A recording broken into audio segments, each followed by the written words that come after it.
Hallelujah. मुझे सुनने वाले हर एक को जल्द आने वाले यीशु मसीह के नाम में आप सभी को प्रेम भरा सलाम।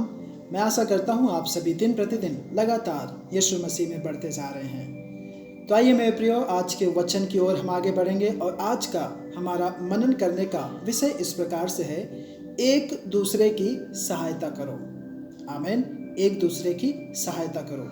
मेरे प्रियो, यदि आप गलातियों की पुस्तक अध्याय 6 आयत 1 से लेकर 10 आयतों को जब आप खंगालेंगे, आप उन आयतों को मनन करेंगे, आप इस विषय में बहुत ही स्पष्ट रूप से जान सकते हैं। तो आइए हम इस विषय में मनन करें। मेरे साथ निकालिए गलातियों की पुस्तक अध्याय 6 आयत 1 से लेकर 3। मेरे प्रियो, वचन यहाँ पर इस प्रकार से कहता है, हे भाइयों, यदि कोई मनुष्य किसी अपराध में पकड़ा भी जाए तो तुम जो आत्मिक हो नम्रता के साथ ऐसों को संभालो और अपनी भी चौकसी रखो कि तुम भी परीक्षा में ना पड़ो। आमीन। तुम एक दूसरे का भार उठाओ और इस प्रकार मसीह की व्यवस्था को पूरी करो, क्योंकि यदि कोई कुछ ना होने पर भी अपने आप को कुछ समझता है तो वह अपने आप को धोखा देता है। आमीन। मेरे प्रियो, जब आप इन आयतों को मनन करेंगे तो आप यह देख पाएंगे कि किसी भी मसीह भाई या बहन को कभी भी यह सोचने की आवश्यकता नहीं है कि वह पूरी तरह से आज़ाद है या स्वतंत्र है। मेरे प्रियो, हमें एक दूसरे की मदद की जरूरत नहीं है, ऐसा कोई भी व्यक्ति ना सोचे। और किसी भी दूसरे व्यक्ति की मदद करने के लिए उसे किसी भी प्रकार का बहाना भी बनाने की कोई भी आवश्यकता नहीं है। कई लोग बहुत ही बहाने बनाते हैं दूसरों की मदद ना करने के लिए। लेकिन मेरे प्रियो, यीशु मसीह की कलीसिया, यीशु मसीह के शरीर, यीशु मसीह का जो चर्च केवल तभी कार्य करता है जब कलीसिया के सभी सदस्य आम तौर पर अच्छे से मिलकर एक दूसरे के लिए काम करते हैं। आमीन। सभी एकजुट होकर जब कार्य करते हैं तभी परमेश्वर की कलीसिया कार्य करता है। आमीन। तो मेरे प्रियो, क्या आप ऐसे किसी व्यक्ति को जानते हैं जिसे मदद की आवश्यकता है? या कोई मसीह भाई बहन है जिसे सुधारने की या फिर जिसे कुछ थोड़ा बहुत सुधार की आवश्यकता है, थोड़ा बहुत प्रोत्साहन की आवश्यकता है? मेरे प्रियो, अगर ऐसे लोग हैं तो आप उन्हें नम्रतापूर्वक, आमीन, और धीरे से उस व्यक्ति के पास पहुँचे। आप संभलते हुए जाएं उनके पास और आप उनका भार उठाएं। आमीन। ताकि वे भी मसीह यीशु में बढ़ सके। आमीन। यदि आप मेरे प्रियो यूहन्ना रचित सुसमाचार अध्याय 13 आयत 34 और 35 आप पढ़ेंगे, यहाँ पर यीशु मसीह का वचन ऐसा कहता है, मैं तुम्हें एक नई आज्ञा देता हूँ कि तुम एक दूसरे से प्रेम रखो। जैसा मैंने तुमसे प्रेम रखा है वैसे ही तुम भी एक दूसरे से प्रेम रखो। यदि आपस में प्रेम रखोगे तो इसी से सब जानेंगे कि तुम मेरे चेले हो। आमीन। मेरे प्रियो, यदि आप अपने मसीह भाई बहनों को उस परमेश्वर के प्रेम के द्वारा एक दूसरे को संभालते हैं तो अन्य लोग जो हैं, जो मसीह में नहीं हैं, वे आपके इस स्वभाव को देखकर, आपके इस बर्ताव को देखकर, वह मसीही चाल चलन को देखकर वे भी जान पाएंगे, वे जानेंगे कि आप यीशु मसीह के हैं। आप में तो जरूर कोई अलग व्यक्ति है। आमीन। और इस रीति से आप आपके इलाके में उस यीशु के लिए विभिन्न प्रकार से एक गवाह ठहरेंगे। आमीन। आइए हम चौथी आयत को पढ़ेंगे। यहाँ पर वचन इस प्रकार से कहता है, पर हरेक अपने ही काम को जांच ले, तब उसे दूसरों के विषय में नहीं परंतु अपने ही विषय में घमंड करने का अवसर होगा। आमीन। मेरे प्रियो, जब आप अपना सबसे अच्छा, सबसे बढ़िया, सबसे उत्तम, सर्वश्रेष्ठ आप कार्य करते हैं तो आप उन कार्यों के द्वारा, है ना, या फिर उन परिणामों के बारे में जो अच्छा महसूस आप कर रहे हैं, है ना, जब आप कुछ कार्य करते हैं तो आपको यह महसूस होना चाहिए कि आपने कुछ अच्छा कार्य किया है और उसका फल आपको मिलना चाहिए, है ना, या फिर उसका कुछ आउटकम निकलना चाहिए। और कई बार ऐसा होता है कि हम दूसरों से अपनी तुलना करने लगते हैं। मेरे प्रियो, हमें दूसरों से अपनी तुलना करने की कोई ज़रूरत नहीं है। कई कारणों से लोग तुलना करते हैं। मेरे प्रियो, कुछ अपने बारे में लोग बेहतर महसूस करने के लिए दूसरों की खामियां की ओर इशारा करते हैं। हम उनसे और भी बेहतर हैं, हम उनसे और भी अच्छे हैं।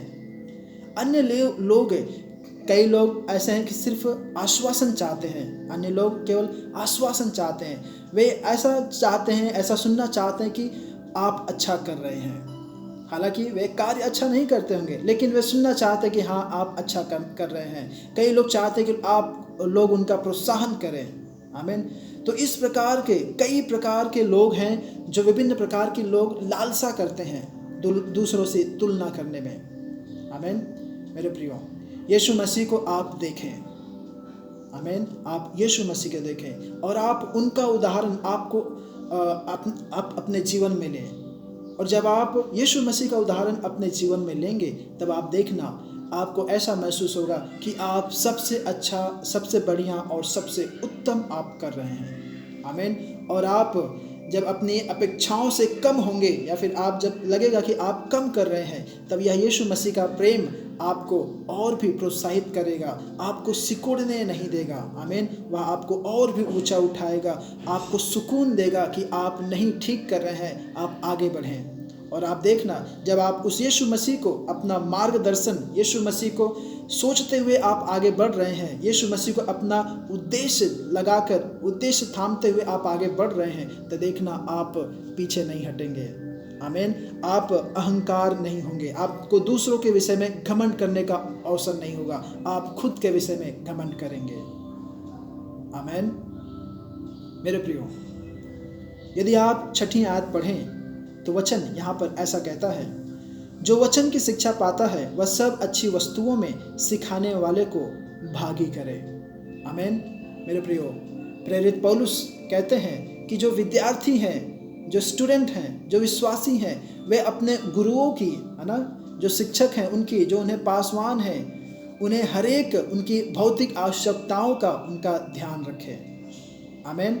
उन्हें ध्यान रखना चाहिए। यदि आप पहला कुरिन्थियों अध्याय 9 और आयत 7 से लेकर 12 तक आप पढ़ेंगे, वहाँ पर आप बहुत ही आसानी से ये सब बातें सीख पाएंगे। यह बहुत ही आसान है मेरे प्रियो, बाइबल से अच्छी शिक्षा प्राप्त करना। आमीन।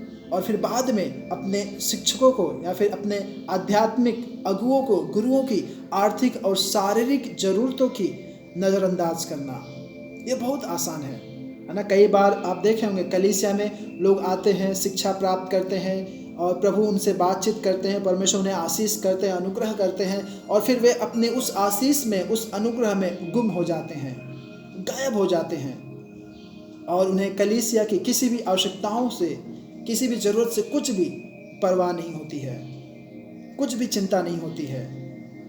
मेरे प्रियो, आपको जिसने आशीष किया, या फिर परमेश्वर ने आपको आशीष करने के लिए जिस व्यक्ति को इस्तेमाल किया, उसकी हर एक आवश्यकताओं को, ज़रूरतों को आपको ज़रूर है पूरी करना है। आमीन। उनका ख्याल रखना ज़रूरी है। मेरे प्रियो, हमें अपने शिक्षकों की परवाह करना चाहिए, उनका ख्याल रखना चाहिए। कई लोग हैं जो कुड़कुड़ाते हुए, है ना, या बिना किसी इच्छा से नहीं, ना, कुछ कुड़कुड़ाते हुए या फिर बिना किसी इच्छा से नहीं, बल्कि उदारता के साथ, उदार मन के साथ, मेरे प्रियो, उन्होंने जो कुछ किया है बहुत ही सम्मान से, बहुत ही परमेश्वर के नाम की प्रशंसा करते हुए अपने अगुओं का, अपने गुरुओं का, कलीसिया के पासवानों का आप आदर करें। आमीन। और उनकी हर एक कमी घटी को आप जरूर नज़रअंदाज ना करें, उनकी हर एक आवश्यकताओं को आप जरूर पूरी करें। आप देखें कलीसिया में क्या कमी घटी है, क्योंकि मेरे प्रियो, कलीसिया के आप एक अंग हैं। यदि आप एक अंग हैं तो आपका भी फर्ज बनता है कलीसिया की हर एक बातों को पूरा करने के विषय में। आमीन। मेरे प्रियो, इसी प्रकार से यदि आप आयत 7 और 8 पढ़ेंगे, गलातियों की पुस्तक अध्याय 6 आयत 7 और 8, यहाँ पर वचन ऐसा कहता है, धोखा ना खाओ, परमेश्वर ठट्ठों में उड़ाया नहीं जाता, क्योंकि मनुष्य जो कुछ बोता है वही काटेगा। क्योंकि जो अपने शरीर के लिए बोता है वह शरीर के द्वारा विनाश की कटनी काटेगा, और जो आत्मा के लिए बोता है वह आत्मा के द्वारा अनंत जीवन की कटनी काटेगा। आमीन। मेरे प्रियो, यह निश्चित रूप से एक आश्चर्य की बात होगी कि अगर आपने अपने खेत में मक्का लगाया है या फिर मकाई की खेती की है और उस खेत में आपने मक्का लगाया और कद्दू आए, है ना, कद्दू आए, तो आप बहुत ही आश्चर्य में पड़ जाएंगे। मेरे प्रियो, मनुष्य जो बोता है, इंसान जो कुछ भी बोए उसी की ही कटाई उसको करना पड़ेगा। और यह मेरे प्रियो एक प्राकृतिक नियम है, कोई भी इस नियम का उल्लंघन नहीं कर सकता है। और अन्य क्षेत्रों में या फिर बाकी के क्षेत्रों में भी यह एक कड़वा सच है, चाहे आप इसे माने या ना माने। यदि आप अपने दोस्तों के विषय में हमेशा गपशप करते रहते हैं, उनके पीठ पीछे बुरी बातें करते रहते हैं, तो मेरे प्रियो आप उनकी दोस्ती को खो देंगे। आपका दोस्त आपसे दूर चला जाएगा। आमीन। जैसे कि हर एक क्रिया का एक परिणाम होता है, हर एक कार्य का एक परिणाम होता है। यदि आपने अपनी इच्छा को पूरा करने के लिए कुछ पौधे लगाए हैं, तो मेरे प्रियो, या फिर किसी मनुष्य के प्रति आप कुछ अधिक उम्मीद रख रहे हैं, है ना, तो आखिरकार आपको उस मनुष्य से दुख और बुराई का ही फल मिलेगा। आमीन। होता ना, कई बार हम कई लोगों से बहुत अधिक अपेक्षा लगा के रखते हैं, कई अधिक उम्मीद लगा के रखते हैं और अंत में वे हमें धोखा दे देते हैं। यदि आपकी इच्छाएं, यदि आपका उम्मीद मनुष्यों के ऊपर है, तो वचन ऐसा कहता है, श्रापित है वह मनुष्य जो इंसानों के ऊपर भरोसा रखता है। आमीन। तो मेरे प्रिय, होने पाए आपका भरोसा उस परमेश्वर में होने पाए। आमीन। आप उस परमेश्वर यीशु मसीह में पेड़ लगाएं, पौधे लगाएं, तो आप जरूर है आनंद और अनंत काल की जीवन की फसल काटेंगे। आमीन। मेरे प्रियो, आप अपने आप को परखें कि आप किस प्रकार का बीज बो रहे हैं। आमीन। आप अपने आप को परखें कि आप किस प्रकार का बीज बो रहे हैं। और यदि आप परमेश्वर के विरोध में कुछ बीज बो रहे हैं या फिर अपने हानि के लिए बीज बो रहे हैं, परमेश्वर के आज्ञाओं का उल्लंघन करते हुए आप बीज बो रहे हैं, तो मेरे प्रिय, आपको उसी का कटनी काटना पड़ेगा। तो हम संभले, हम संभल जाएं और परमेश्वर में हम बीज बोएं। आमीन।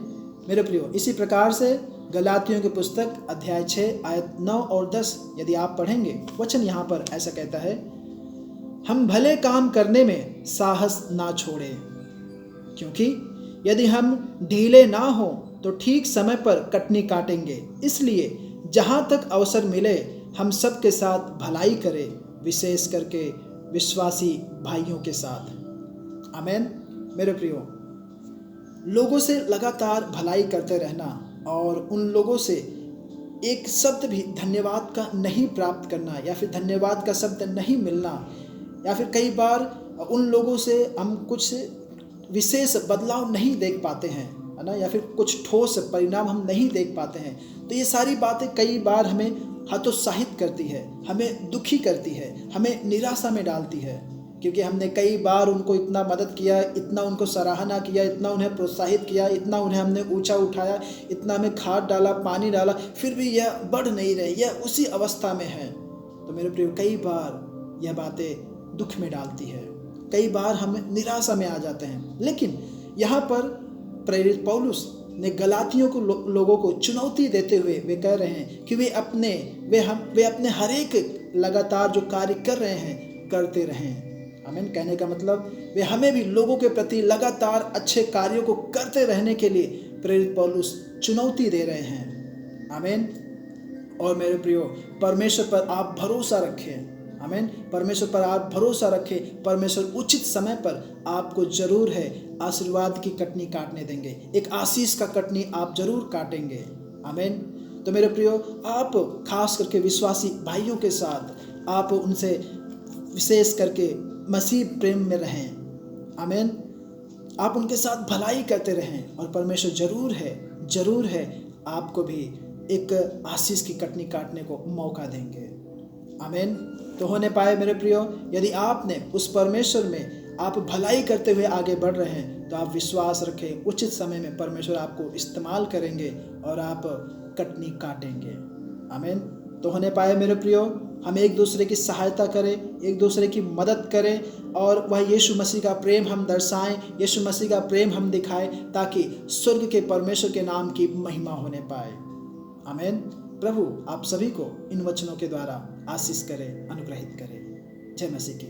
आइए मेरे प्रियो, हम एक छोटी सी प्रार्थना करें और समाप्त करें। प्रभु जी धन्यवाद परमेश्वर, धन्यवाद राजा इस सुंदर समय के लिए। प्यार प्रभु जी, बाइबल से परमेश्वर एक दूसरे की मदद करने के विषय में, एक दूसरे की सहायता करने के विषय में प्रभु जी जो हमने विषय सीखा राजा, होने दे परमेश्वर हम सभी के हृदयों को तू बदल दे। कई बार परमेश्वर हम लोगों की भलाई करते करते फिर भी हमें उसके बदले में कई बार बुरा भला सुनने को मिलता है परमेश्वर। लेकिन प्रभु हमारी आशा, हमारा भरोसा केवल तुझ पे है राजा। तू ही हर एक के हाथों को थाम और तुझ में आगे बढ़ा। कोई भी भलाई के काम करते वक्त निराश ना होने पाए, हतोत्साहित होने ना पाए, दुख में आने ना पाए। और परमेश्वर जो जो बीज बोए गए हैं उन सभी बीजों के परिणाम अच्छे होने पाए परमेश्वर। प्रभु जी सारा नियंत्रण परमेश्वर तेरे पवित्र और सामर्थी हाथों में सौंपते हुए यह प्रार्थना यीशु के नाम से मांगता हूँ, आमेन आमेन। मेरे प्रियो, परमेश्वर आप सभी को आशीष करे, अनुग्रहित करे। जय मसीह की।